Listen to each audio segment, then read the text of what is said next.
ಹೇಳ್ತೀನಿ ಏನ್ ಸುಳ್ಳಿದೆ ಉತ್ತರದಲ್ಲಿ ಅಂತ ಹೇಳ್ತೀನಿ. ಅಪ್ಪರ ಭದ್ರಾ ದುಡ್ಡು ಒಂದ್ ನಿಮಿಷ ಹೇಳ್ತೀನಿ ಅದ್ರಲ್ಲಿ ಸುಳ್ಳೇ ಇದೆ.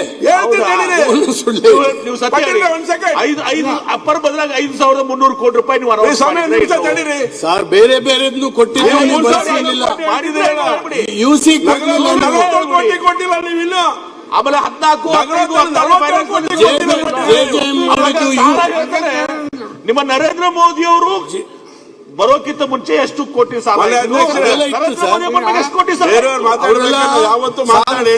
ಮಾಡಿ ಅಭಿವೃದ್ಧಿಗೆ ಹಾಕಿದ್ದಾರೆ.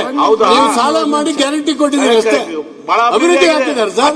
ಬಂದ್ಬಿಟ್ಟಿದಾವೆಲ್ಲ 114 ರಫೇಲ್ ಯುದ್ಧ ವಿಮಾನಕ್ಕೆ ಆರ್ಡರ್ ಕೊಟ್ಟಿದ್ದಾರೆ. ನೀವು ಹೆಮ್ಮೆ ಪಡಬೇಕು.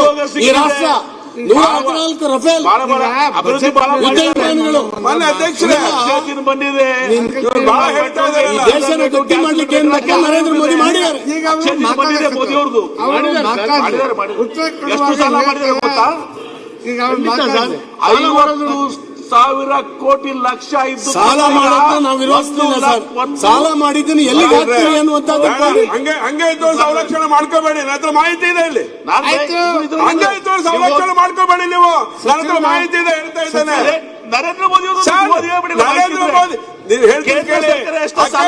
ನರೇಂದ್ರ ಮೋದಿ ಸರ್ಕಾರ ರಾಜ್ಯ ಸರ್ಕಾರಕ್ಕೆ ಹಣ ಬಿಡುಗಡೆ ಮಾಡದೆ ಹೋಗಿದ್ರೆ ಎಲ್ಲರೂ ಸೇರಿ ಭಿಕ್ಷಾ ಪಾತ್ರ ಇಟ್ಕೊಂಡು ನಾಗರಿಕರು ಹೋಗಬೇಕಾಗಿತ್ತು. ಆ ಸ್ಥಿತಿ ನಿರ್ಮಾಣ ಮಾಡಿದಿರಿ ನೀವು.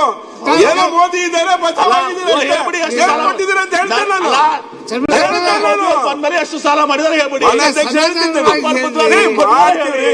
14ನೇ ಫೈನಾನ್ಸ್ 15ನೇ ಫೈನಾನ್ಸ್ 16ನೇ ಫೈನಾನ್ಸ್ ಎಷ್ಟು ವ್ಯತ್ಯಾಸ ಆಗಿದೆ ಹೇಳ್ಬಿಡಿ. ಸಮಾಧಾನವಾಗಿ ದಯವಿಟ್ಟು ಕೂತ್ಕೊಳ್ಳಿ. ಸಮಾಧಾನ ಕೂತ್ಕೊಳ್ಳಿ.